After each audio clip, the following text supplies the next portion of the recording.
Hey everybody, quick note before we get into the episode. There's some audio issues with my track on this one. They clear up around 6 or 7 minutes in or so if you want to, you can just skip ahead.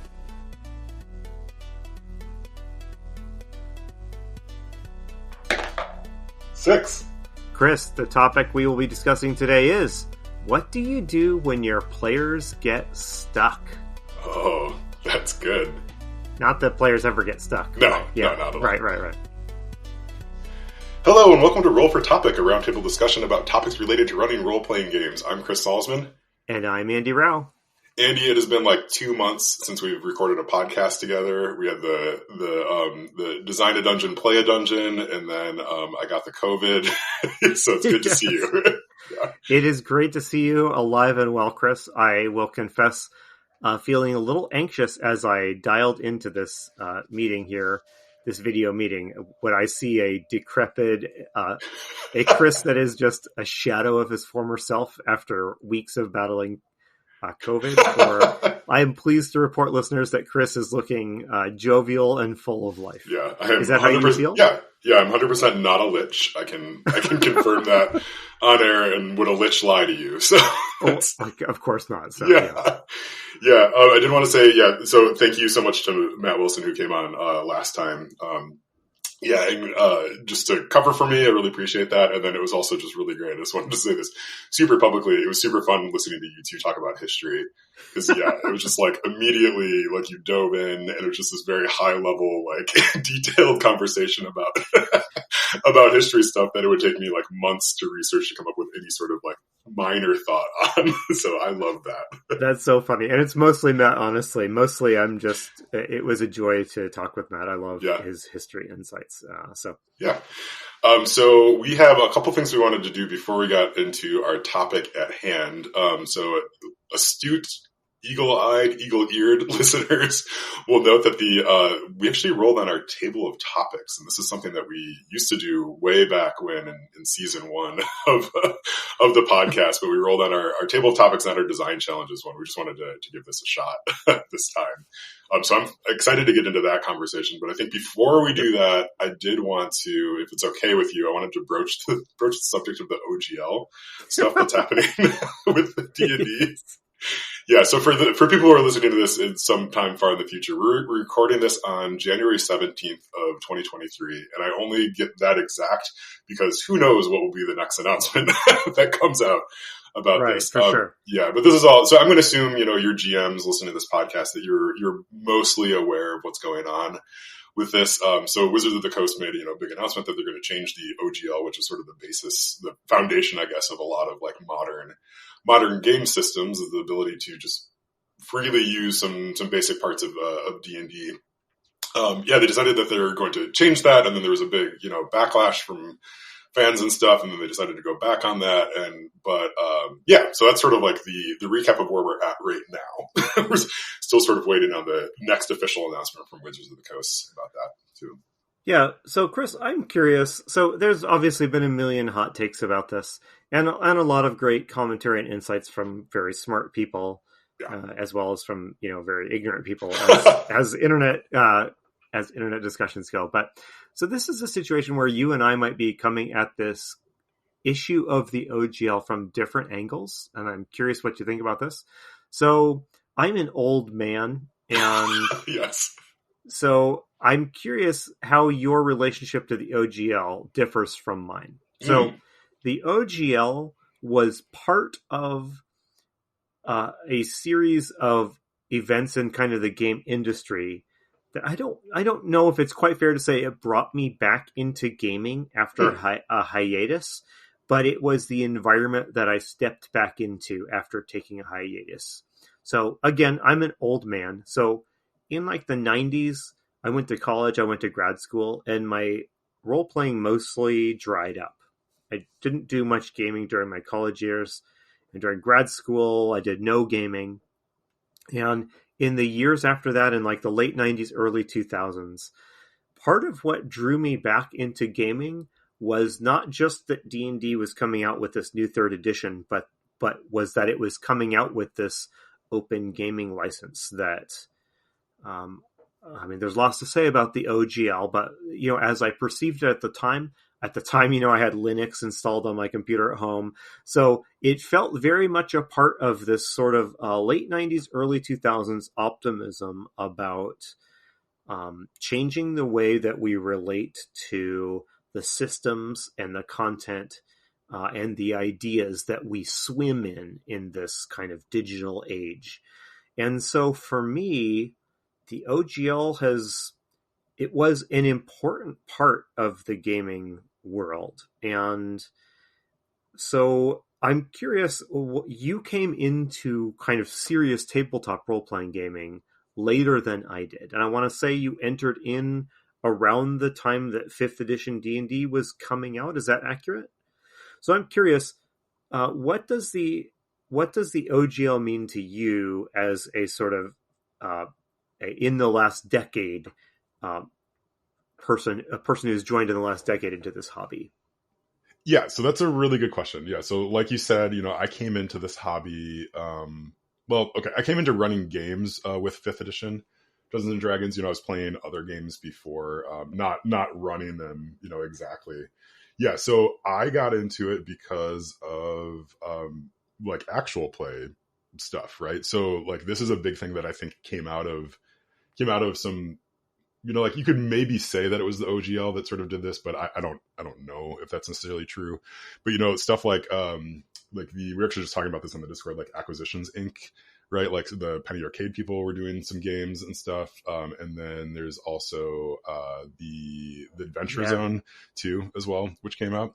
So like these things were sort of like becoming part of the zeitgeist enough that I was like, oh, that I could sort of see how games were run. I was like, oh, well, that's approachable. Mm-hmm. And so then, I started running games myself.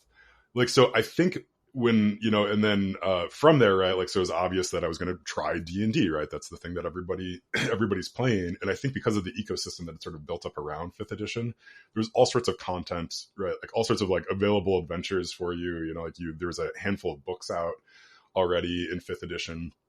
By that point, right? So there was lots of stuff to try and lots of stuff to run. And like the 5th edition was also just sort of on the rise, right? I'm sure Critical Role was a thing already by then. I was not really aware of it and stuff, but there was just like this kind of like this celebrity complex that I think that was getting built up around, for sure. around 5th edition. Yeah, such that it made it pretty easy to dive in. I mean, in my opinion, I think you can trace some of that back to licensing and stuff like that. I mean, I think it's also probably just part of how technology was evolving too at that time. But yeah, so to have that, like that sort of as the basis for like why I got into the hobby, right? Like I have lots of good, nice feelings about D&D and in general Wizards of the Coast and stuff like that. So I mean, again, we were also talking about this in the Discord and just also like amongst our friends and stuff. Like, so to have sort of the rug pulled out, right? Like I didn't go through that transition with 4th edition, right? Like most of my interaction with 5th edition was like, it was this nice, big, open, friendly, friendly place, right? So then all of a sudden, I mean, like, I'm not so naive as to think that, Hasbro and Wizards of the Coast didn't want to make money before all this stuff started happening. But it really does put a fine point on the capitalism inherent in the system, right? And I don't really begrudge them that either. But yeah, so it just, for me, it's this interesting point in time. And I remarked to you before we started recording today that to me, it feels a little bit like there was a spell that was being cast around 5th edition that has been broken, right? Like there was a bit of like a charm person spell put on everybody who was playing 5th edition of like, oh, like, we're just going to always have new content. People are always going to be making third-party stuff.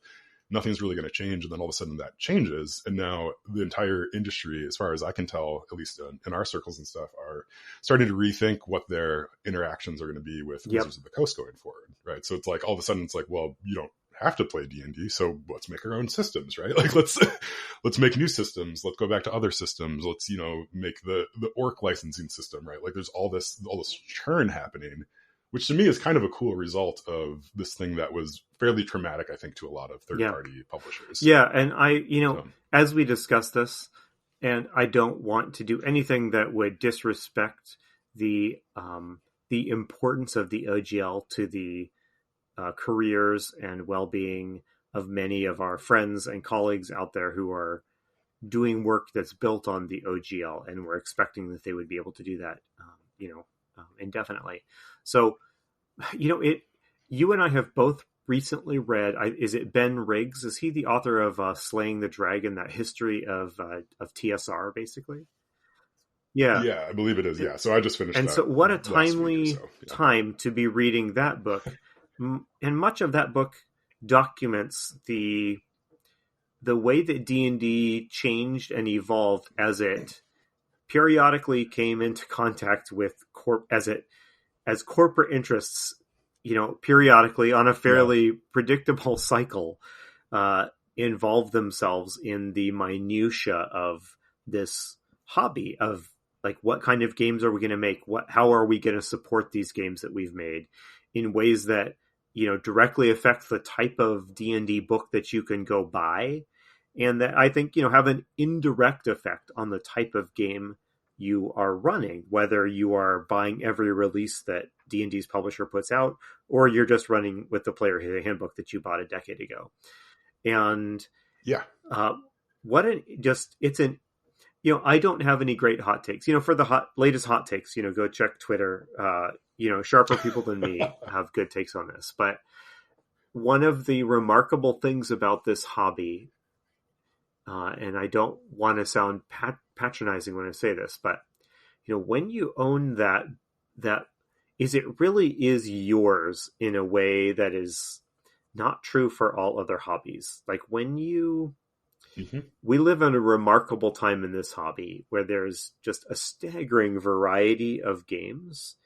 And once you find a game that you like, it is, whether it's from Wizard of the Coast or it's from one of the many different publishers out there, it is yours to shape and to take in whatever direction you want. And so I hope no one is feeling despondent at the idea that kind of Wizards of the Coast maybe is no longer an ally to them. Because D&D is yours, whatever edition you're playing and whatever game you're playing, this hobby is yours, so I don't know. I don't want to be overly sentimental or patronizing there, but yeah, no, I think that's good. I mean, there's something in like in the technology world with like, cameras and phones and computers and stuff like that. It's not like the new phone comes out and your current phone stops working immediately, right? Like same thing with the, your hobbies, right? Your D&D, right? Like you can still play, 3.5 for the rest of your life. Like there's no one stopping you, right? Like there's no one stopping you. In fact, like I think there's something to be applauded in that. Right. And like in lauded, like it's you're right on. I think that's one of the things that always has attracted me, to the hobby is that you're making up the rules anyway. You're inventing the rules, you're inventing the places that you're having these adventures in and stuff like that. Like any books that you're getting are sort of just giving you, to me, they're giving you hints and frameworks and stuff for determining the answers to some of those questions. But really it's whatever is happening at your table. Like that's the thing. That's the magic. And no one can monetize that. Right. Like really monetize that as much as they might want to try, right? It's still like you can still go have fun with your friends with pencil and a piece of paper. Yeah, like, so if it feels like Wizards of the Coast is swooping in with its corporate talons and trying to take something from you or change the way you play, I hope that is not, I hope you don't let that get you down, because this is your game, and the diversity of stuff out there is mind-blowing to me. So okay. Well, I think we probably said what we need to say there. I do not think this is going to become like a gaming hot takes. Like we're not going to be following this news every episode or anything like that. But we did want to say something just because it's been, I think, on the minds of pretty much everybody who's running games in some capacity. Even if you want to just not think about it, it's still going to affect sort of the publishing schedules for the next few years, I think, from every major publisher. And hopefully in the end, we're all sort of in a better place. Better place for it. So I mean, like I know, like I'm not going to stop running games. I might not run D&D in the future, but it's not. Yeah, for sure. If I do, it'll probably be with the books that I already have that I'm not running. So that's right. Yeah, I wanted to ask you briefly, Chris, and then we can jump into our topic. I was just curious if you have any GMing plans for 2023, and I will. Yeah, I'm going to dive in deep to D&D. Yeah, I hope. Yeah, hopefully you had not blocked off this entire year to just dive into whatever all the playtests is putting out. But yes, I mean, I guess I'll start by answering this question myself. So my year is off to a great GMing start. I am 3 sessions into a family game of Call of Cthulhu that has been as rewarding to me personally as any GMing I can think of in years. I mean, I've had some great GMing experience the last couple of years in particular, but so my goal for 23 is I'm trying to keep it simple and unambitious, and it is to keep running a regular family game. And I mean, we're only a few weeks into the year. It's going okay so far. So I'm deliberately not trying to commit to, running one of these monster published campaigns or, any one of these kind of GMing white whales that we have. If I am just playing with my wife and kids at this time in 6 months, I'll be really happy. So let's check. Yeah. I want us to check back in how that's going as the show goes on into 2023. Yeah. But I wanted to mention just real quick, if you're okay, if you're okay with this, the thing that I think is just so cool is that some of your family members are going to keep a scrapbook of like a shared scrapbook of the experience, which is just it is my teen and my wife. Mostly most of the energy from this comes from my teenager are keeping a scrapbook where they're pasting the handouts I give them and putting little notes in there and taking great delight in. So this game is Call of Cthulhu, so it's grim. It's awful, it's nightmarish, and it's so funny to see how much delight they take from putting all these little heart stickers. And, when you get a scrapbook these days, it comes with a bunch of stickers and stuff that, motivational themed stickers and things like that you can put in. And it's so funny to see those ironically applied next to a page of notes on the leech man that just, tried to suck all of your blood out of you. It's very funny. So if I can't think of anything more delightful than if at the end of the year, we have a scrapbook full of family Cthulhu notes. So I guess we can see if that actually happens. That depends on both me running these games and on my teenager maintaining the commitment to keeping the scrapbook. And both of those are highly, I don't know if I would bet a lot of money on either of those things happening, but I don't know. It's feeling good so far. Yeah. I hope so, because I really want like your great grandchildren to be fighting over who gets to keep the Cthulhu scrapbook. Yeah. So I mean, I think that's phenomenal. I'm really looking forward to my kids being a little bit older. So hopefully we can get some family gaming in. But so my big gaming plans for this year are, so I'm playing in Matt Wilson just told us that we're going to be starting up an Enemy Within, that campaign. Yeah. So I have read absolutely nothing about it, and now that he has announced that that's what we're doing, now I can't read anything about it. So so I'm pretty excited for that, because I know it's like a cornerstone of the hobby, right? It's a really good campaign. So I'll be playing in that, and then I'm hoping to do some. This year is sort of the first time where my whole family is vaccinated, and it feels like it's safe enough to start inviting people over. So I'm hoping to do some in-person gaming. So I might run. I'm going to try to like target some sort of mini campaign in the next quarter, half year or so. Just get some people together to play something. And I'm not sure exactly what it is. Again, with like Wizard of the Coast stuff, I might try Pathfinder. If Murph is listening to this, he's probably like, yeah, like let's do Pathfinder, but it might be something else too. Or I might just do a bunch of one shots or something like that. But yeah, I just want to ease back into it for a variety of reasons. Me running games online was never, I don't know. It's fine. I can do it. I don't love it. Love it so much. But getting people together in person, I think that sounds very exciting. That's fantastic. Well, let's check in on both of these sort of hopes for 2023 as the show goes on. But before we spend up too much time, I do want to turn into the topic that we rolled. Are we ready to turn to the topic? Yes. Okay. I think so. Awesome. So the topic we rolled to talk about is, what do you do when your players get stuck? And I suspect every GM has run into this problem. I have run into it in like the last 2 weeks of GMing. What do you do when the players get stuck? And I think if there were a miracle solution to this, we wouldn't be having this discussion in the year of our Lord 2023. 40 some years after the hobby started. But the first thing that I wanted to like dive into, like, I don't think this is a bad thing necessarily. So, I mean, I think that's maybe the first question I have for you. Do you feel like them, like players getting stuck, is that like a deficiency in your GMing style, or is that a normal thing that happens in every session? It depends a lot on what has gotten you stuck. So your classic kind of player stuck moment is whatever, the players have to solve a riddle or something to get to the next area that you have planned for them, and they can't figure it out, right? There's some, I got stuck in our family game a week or two ago with, in a different way that did point out a mistake I had made as a GM. We got to a point where in our Cthulhu game where there was just, the players were basically being invited to, investigate something horrible, horrible but awesome in the way that all Cthulhu investigations go. And one of the PCs just was written up in such a way that it was impossible to imagine that this person would ever take this insane risk to do it.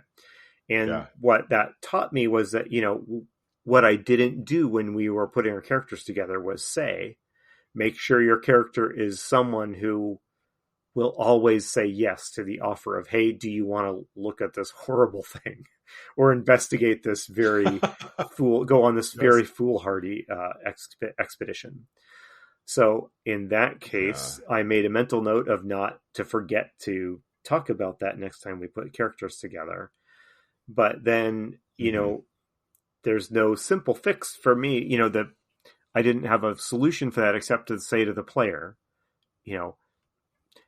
can you think of something that would convince this PC to go against their better judgment and go on the terrible expedition? If not, it's not a problem. We'll find another PC for you to use. If so, maybe use that as a way to push the boundaries of what you imagine this PC's personality to be. Yeah, that's fascinating. Yeah, because in certain games, if they don't have that personality trait, like, it is a non-starter. So I think it's wise of you to be like, well, maybe you just need to play someone different rather than trying to force it. Yeah. A long time ago, I was trying to get someone to join a D&D game that I wanted to run, and they expressed desire to play like a non-violent character. And I think I even asked you about this. It's like, is it even possible to have a someone play a non-violent character in a combat focused system like that? And you're like, you could probably make it work, but it's going to be really hard. And I mean, now with some experience and hindsight and stuff, like, just there are certain systems that I think do not lend themselves well to playing against type within the system. And there's again, nothing wrong with that. You just got to be upfront with your players too ahead of time, because otherwise they're going to be constantly sort of like not wanting to engage in the premise. And then what do you do over and over if you're just like, well, here's the thing that we're doing? It's like, well, my character wouldn't want to do that. It's like, well, everybody else wants to play this game. Do you want to play this game? Right, exactly. So there's, I mean, not to keep pulling examples from this short campaign that I'm running, but so there is another instance in which I suspect a player stuck moment is coming. They've been given information they need to know that explains like how to stop the bad thing that's happening, but they have shown me no evidence that they noticed that hint in the handouts I gave them. Yes. So I am already thinking, what do we do? They are rapidly approaching the moment when they will need to take the action to stop the badness. And I don't think they know what that action is, because I don't think they read the handout closely enough. So, what am I going to do when we're standing here in the ancient ruined temple and they're supposed to seal up the portal in this particular way, but they didn't pick that up from the info I gave them? Yeah, that's actually pretty interesting. Can we maybe dive into that a little bit, right? Please, so you have like a sort of an information asymmetry problem right now. Yeah. Or I guess an information gathering problem, and that they have it right there, that they just don't quite know where to look. Exactly. So I mean, the classic stuff, right, is like to provide that information in a couple different ways, right? Have an NPC just show up to be like, hey, do you know anything about this, that, or the other? Yep. Like that. I mean, I think it's pretty cool that they have it in their notes already. And Yes. I think it'd be an amazing moment if you can somehow guide them to like stumble across that. I know, that's the thing. I have a PC all queued up if I have to say, didn't we read something about this back in your notes?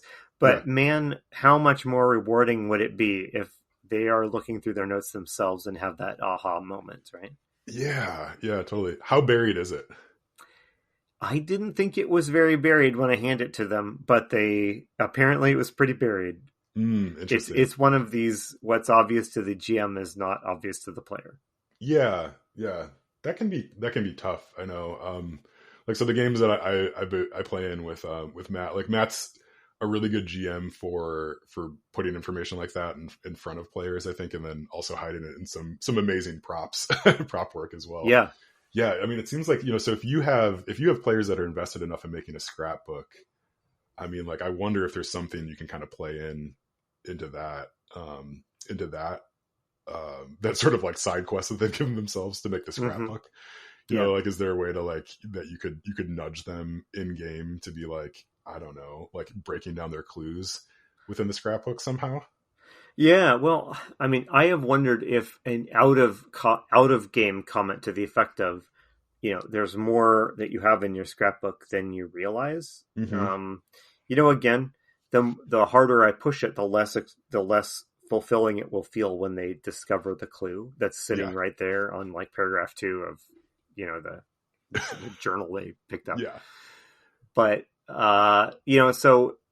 ultimately the least fun would be is if we all sit there and they don't know what to do and they lose the game because of it. So that's less fun than me being forthright and saying, you missed a clue. Maybe you should look back at review your notes again. So, I mean, I wouldn't say that having to remind them like that as a GM sounds very satisfying, but it is a lot more satisfying than saying you screwed it up and now the horrible thing is loose and the world is over. Yeah. I wonder if you could just give them a second, give them the same clue written in a slightly different way from a different source. Interesting. Right. So then you're giving them the opportunity to both get the clue, but then also to make a connection back to other material that they have on their possession.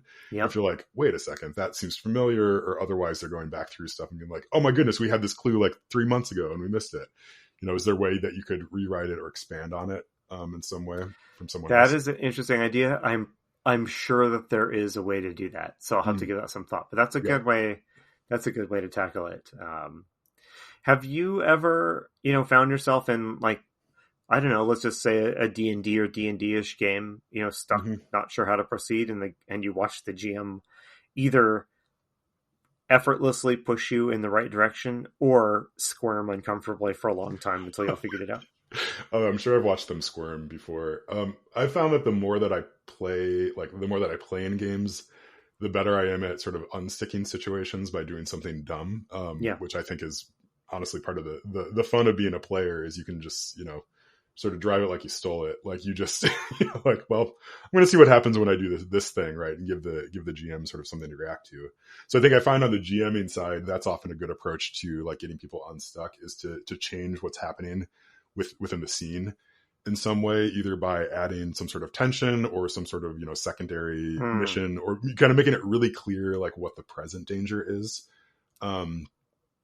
to them, because often when they're stuck, they're sort of missing some sort of broader context, I think is what has often happened. What often happens to me when I find that players are getting stuck is that like, I haven't given them enough to sort of make that next step or sort of make a decision. Like the situation is too vague or too constrained in some way. So there needs to be some sort of like, other thing that shows up in order to push them along. Like I'm thinking to like the last game I run was actually the actual play, right? That we published, so I mean, if you want to see all the times that my players get stuck, go ahead and listen to some of those actual plays and you can get, do you have a particular example in mind from this actual play? So, like right when I started that session, they were in jail, and I did not give them enough to sort of like do anything with, right?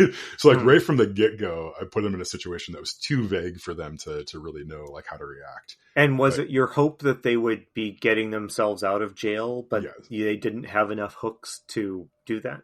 Yeah, they did not have like as presented. So I mean, I think you can probably, even you listen back, you can hear me like scrambling a little bit to try to like add to the scene, you know, as it was going, because like for whatever reason, I didn't think through the like, you know, what all they would need to do in there, right? So like all of a sudden, you know, they're sort of like stuck, and it's like, well, this one's on me, right? Like I shouldn't have put you in that situation in the first place, right? Yep. Like that's the sort of situation I think you can find yourselves put in later on. But as a GM, if you put people in that position where they're sort of like locked up, don't really have anything to do, right? Like they don't have any items, they don't have anyone to interact with, right? They're just sort of in there. It's like, well, I mean, that one's on me, right? You know. Yep. But then other, you know, so like I think that's a good example, which you can listen to or not if you want to. But I mean, I think other times that I've had players get stuck, it really is just like when they have a decision point, but they don't have enough information. It's really hard unless you have people who are really good at being players to kind of break free from that. Either because they understand that there's something in their notes they missed, or that they're okay with sort of making a decision without all the information in front of them, which goes against a lot of player personality. Yeah, for sure. Yeah. Well, it occurs to me, you know, you had asked at the beginning of this conversation, is it a problem when players get stuck? Right. And that's the tricky part right there, because it isn't always a problem. You know, like getting players winding up not sure how to proceed is, I would say, if there is no risk in your game that the players could get themselves stuck, it sort of takes away some of the joy of when they don't get stuck or when they get themselves unstuck, right? Yeah. But that threat of like getting stuck and just having the investigation peter out because they couldn't find the right clue, or they couldn't put the puzzle pieces together. That sounds really unsatisfying to describe. Like, who would ever want to end their role-playing session with like, well, you didn't put the clues together and the murderer killed 10 more people and escapes, right? That's terrible. But at the same time, there's something about having the genuine threat of like, truly you could fail to accomplish this. You could fail to succeed, and there would be consequences in the game world. And in the real world, as our game session ends on a deflating down note. So there is something to be said about letting people squirm, I guess, just a little bit. But I mean, I guess the art and skill of GMing is knowing what's the balance. Like, how do I set my players up for success without being just waiting in the wings to give them whatever they need if they don't figure it out themselves? Yeah. I mean, that's a really good way of putting it, because it is just like, if there's no chance of getting stuck, then it's just totally on the rails. And I think this is where the term railroading is appropriate, in that like, you know, you're not given any interesting choices. Any interesting choices as a player, because it's like, well, I'm going to do this and then this and then this, right? Because like the GM sort of just telling me what to do next. So I mean, I think any amount of decision is where these games make the most sense as a way to have fun together. Even if that's just like, okay, well, there's a door to the left and a door to the right. Like, we don't really have information, so how do we get more information in order to make a decision, right? Because it's like, so if you have a door to the left and a door to the right, it's like, all else being equal, it's like, well, why don't we just, you know, flip a coin and decide, right? But like, I think there's easy ways for the GM to like make those intriguing choices, right? Like, one door is hot, one door is cold, you know, like one door has a light, one door doesn't, right? Like, just little things like that. It's like, and then they can make a decision. There still might be an argument about what to do exactly, but they're not necessarily stuck in that they're not having a conversation about the decision to make. Yep.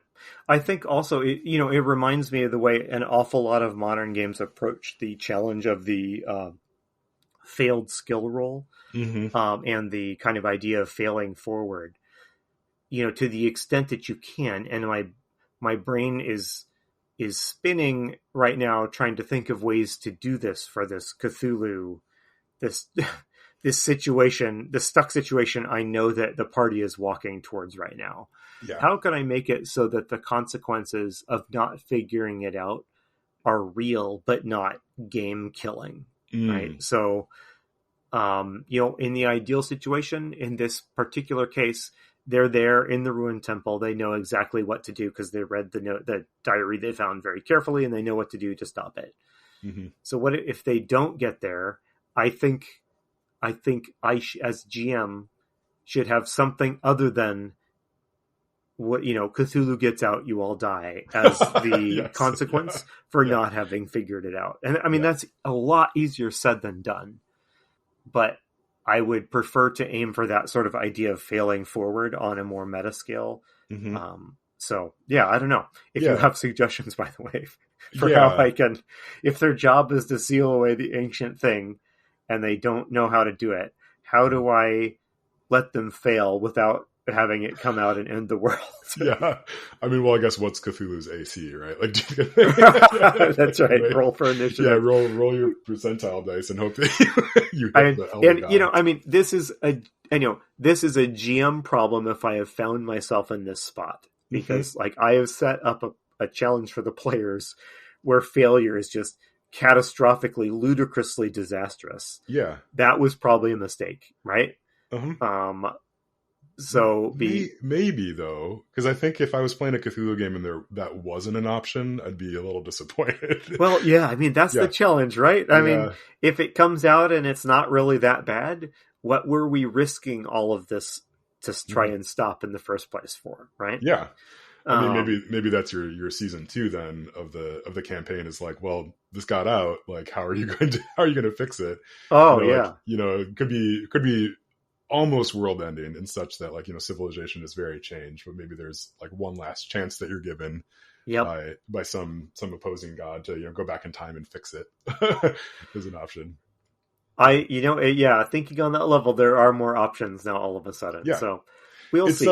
It's as we're talking about this, like, I mean, it's funny to me that like I think we're identifying that when the players are stuck, it's usually because the GM is stuck. It's like, like you as a GM, like kind of don't know the next thing to say to sort of get them unstuck or the thing to point out or otherwise. I mean, I think they're like, you kind of never want to out of character, I think, be like, hey, look at this note. Like, you missed this obvious note. Right. Or like, hey, look at your character sheet. You got an item there. Yeah. It can really help you in this situation. I think you want to avoid that. But as a GM, I think you want to, you want to be able to guide the experience a little bit, or at least offer some compelling choices to players too. So, I mean, maybe another like quick thing we could maybe talk about just for a couple minutes is like, do you have any strategies for when you are stuck as a GM about coming up with the next thing to offer them, or the thing to nudge them in the right direction? Do you have a bag of tricks that you pull from? I mean, I wish that I could answer confidently. Well, yes, I do. Yes. Yeah. But the reality is I, stare awkwardly at people and then engineer a combat scene or something to buy me time to think of my way out of this ludicrous problem that I'm stuck in. Yeah. How would you answer that question?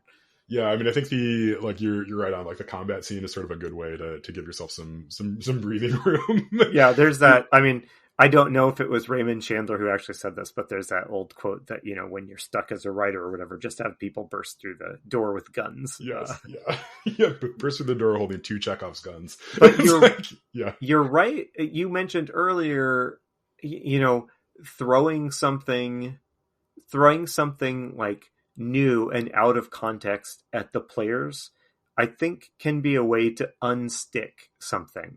Just don't try and solve the problem. Throw something else into the mix, because players are so clever and so good and so interesting. And if the problem is they're not figuring out what to do with the toys you've given them, throw some more toys into the mix and see what they do with that, right?